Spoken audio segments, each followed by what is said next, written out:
You don't need 100 blog posts in order to rank in Google's AI mode, but what you do need is you need to identify the 10 right questions that have low competition and high intent so that you can create content around it and get cited by the large language model. In late May, Google announced their AI mode, which is a new AI feature to answer any question in search with AI. So what this means is you're going to a search bar, you're no longer looking for the blue links, but AI, powered by Google's Gemini large language model, will answer those questions for you. Now we can do a quick example here. So if I said, for example, what is the best A/B testing software for Shopify brands? There are a lot of questions within this. And if I click AI mode, you'll see that there are multiple queries here. So it's thinking, it's clicking multiple searches and then doing multiple site searches. So here we're getting both the answer to my question, which is here for different reasons. There are different options. And then here are the sites that are the websites that are sourcing this information. So we want to figure out how we can create content specific for these queries if we are an A/B testing software for Shopify brands. And I'll show you how to do that now. So in Google's announcement of AI mode, they're explaining what this AI mode is powered by, and it is this fan out technique that takes this one question. So for example, what's the best A/B testing software if you're a Shopify brand? And then it breaks it down into multiple questions. So we need to figure out what that universe of questions is. If we can create specific tailored content to answer each of those questions, then we do a far better job in increasing our likelihood of appearing in the large language model. So let's assume that we have done our keyword research. We have an idea of what our product is, what our core pillars are. Now we want to dive deeper into more specific long tail queries so that we can create content and answer those questions. So what we want to do is we want to take a core query. So in this case, for example, what is the best A/B testing software for Shopify brands? And then we want to expand that out. So within that, what are the other questions that would be related to it that might be asked by AI mode? So what are the fan out questions around that main topic? And we can actually use ChatGPT for that to help with that. I have the prompt here and I'll show you exactly how it works. But basically we're going to take our one question.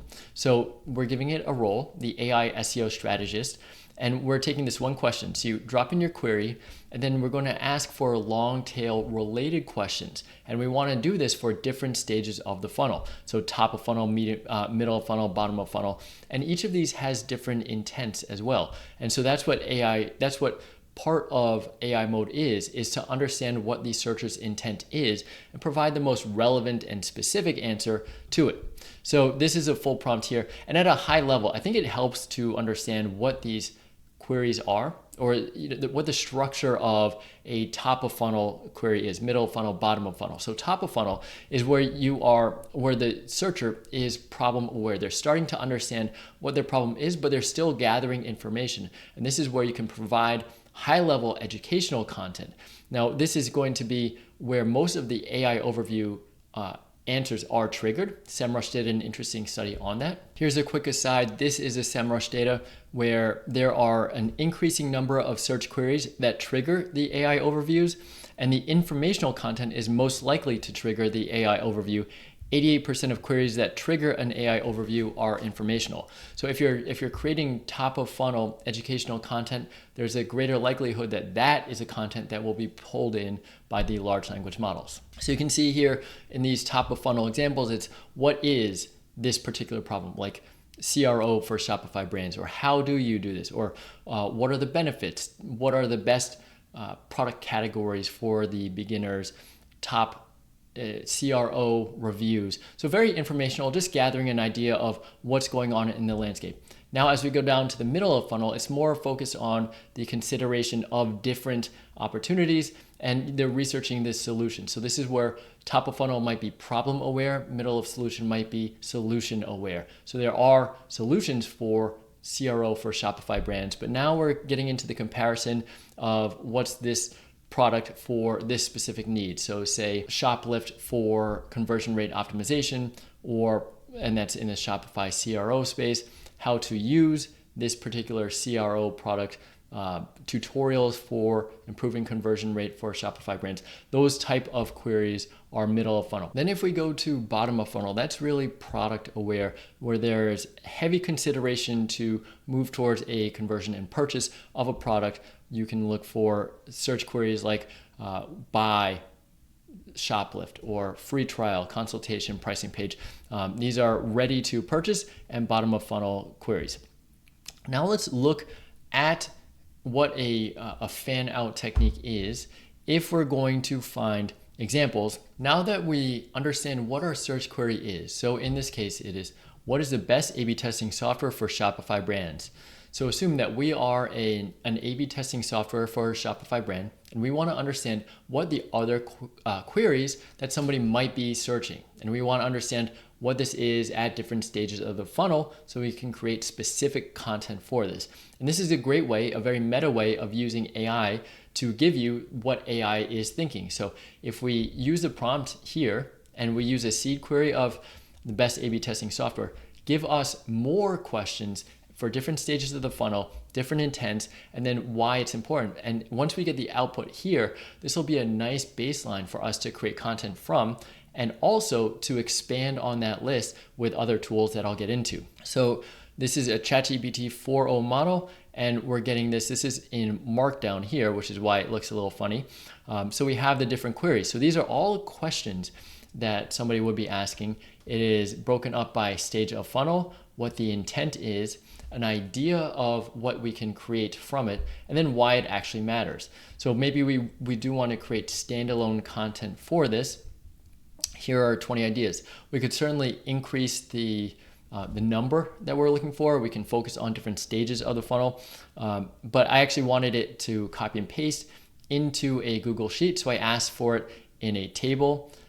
Now let's take this and let's actually put some numbers behind it. This is one shortcoming if you use something like ChatGPT, is that there's no quantified data behind it, but we can take this, add it to a search tool like SEMrush or Ahrefs, and then get an understanding of what the search volume is on a monthly basis, and then how difficult it would be to rank for that keyword if we were to create content for it. Now let's remember also that this is now an AI first search world. So we're not necessarily trying to rank for the keyword per se, but we're trying to create a specific, informative, valuable piece of content and then get that to be cited by the large language model. Sure, it's a nice benefit if it ranks, if we get a blue link on the first page of Google, that's awesome. But really, and the user behavior indicates that people are more likely to stay within the large language model, chat with the AI, but the goal is our content can be the one to inform what the large language model provides to the end user. So if we take this, I'll copy this, and then we can add it to a Google Sheet. So now that we've gone through, we've found what our seed keyword is, we found what our fan out queries are. Now let's try and validate this with numbers. And this is how we can use a tool like a SEMrush, like an Ahrefs, to paste in the queries, identify where there are search volume and what the keyword difficulty is. So I have here, I pasted it in. This is exactly coming straight from ChatGPT. I can go to, let's go to SEMrush, and then keyword overview tool. You can paste in up to 100 keywords. These are all actually too complex because there's more than 3 words. So we're actually not going to see any data for it or in terms of search volume. But that is actually the interesting conundrum, or that's how things are developing with large language models, where there are more long tail keywords, but traditionally search has been 3 words like A/B testing Shopify. But now, because we're using voice more, talking to the AI, and also just typing because we can get a more specific tailored answer, the queries are too long. So let me shorten this and then we can try again. All right, so I've actually shortened the long tail queries to 3 words or less. And I literally just asked ChatGPT that. Let's just take 10 of these and let's see what the search query is, the search volume is in SEMrush. So if we just paste it into the keyword overview, we analyze it. Now we can see the search volume here, the trend, and then keyword difficulty. So these are not statistical validity is interesting because it is decent search volume and it's a keyword difficulty of 13%. So it's actually not that difficult in order to rank. We can create a piece of content specific around it. Now let's just suppose that we do want to explore this, and we go to Google, and let's just see what the search engine results are and what the AI overview is for statistical validity. And I want to expand on this, see what other questions we can ask related to this, because if you're an A/B testing software, statistical validity is something important. Basically, it's have you hit statistical significance? Have you had enough repetitions of a test? So one tool that's really helpful here is detail.com, which is the people also ask. And you'll see in the search engine results, people who ask of statistical validity also ask, what is the meaning of statistical validity? What is considered statistically valid? And all these other questions. If you click in here, you'll actually see that there are more questions, different questions that pop up, and you can click in again and more questions, different questions pop up. The detail.com Chrome extension, totally free at detail.com, actually allows you to do this in one click. So you can do the first level, second level, which is basically 2 clicks in. And once I click that, it will actually scan through. You can see it doing it automatically. It will scan through the other people also ask, provide those questions, and then there I have questions that I can create content around. So people that are looking for statistical validity are also going to be looking around for this universe of questions. And if we see here, let's pull it up. We've opened the CSV of all the other questions that people who are searching for statistical validity have asked. So these are interesting questions, or these are interesting questions that we can create content around. And what we might want to do here is copy any of the questions that might make sense, and we can add those back into SEMrush, and then again, rinse and repeat. See what the search volume is, see what the keyword difficulty is. And then we're going to be building up a list of questions or queries that we can create content around. And then we are building our list so that we can understand what is relevant, what stage of the funnel it is, and then how we can have the greatest likelihood of appearing in the large language models and answer in the AI mode from Google. So as you can see, we started with our seed query. So in this case, it was, what are the best A/B testing software for Shopify brands?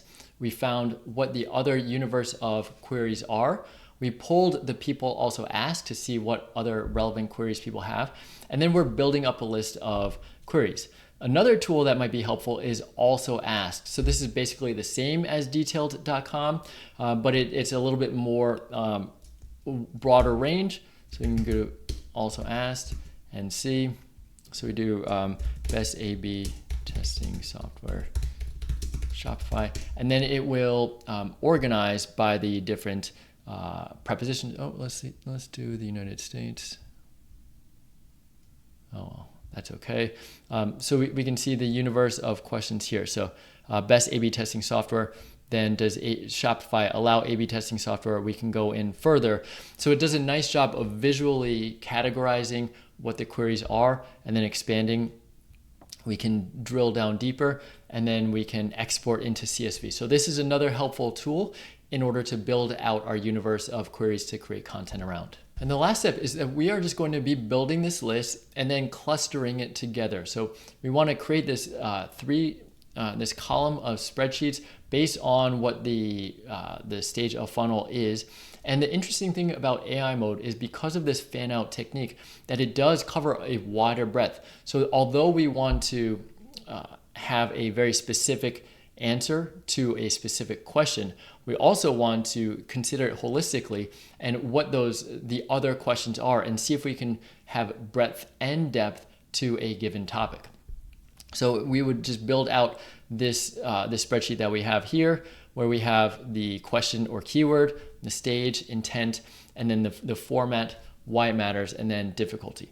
Well, what I might add here is more quantified data. So the keyword search volume, and then the keyword difficulty. So at a high level, that's how AI mode Google's AI mode and this fan out technique changes the approach to content where you're no longer targeting a specific keyword, but you're targeting more of a body of keywords, and you have to think about it strategically in how these all interplay, how they work together, what the main keyword is, and then prioritize from there as you move from the higher search volume, lower keyword difficulty, and then even more long tail. So you're not always going to even see that there's search volume, but it will be something that is relevant that people might be asking, because AI mode, there is now longer tail questions.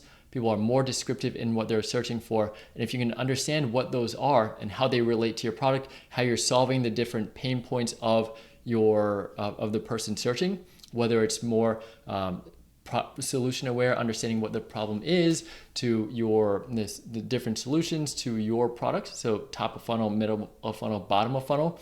The more you can do that and understand that, the better you are positioned to increase your large language model visibility. If you want more insights and ideas on how to create high level AI generated content, make sure to click the link and watch this video below. Or if you want to jump on a call and understand how this can work for your particular brand with a done for you service, make sure to click the link below and we can have a call. Until then, see you soon.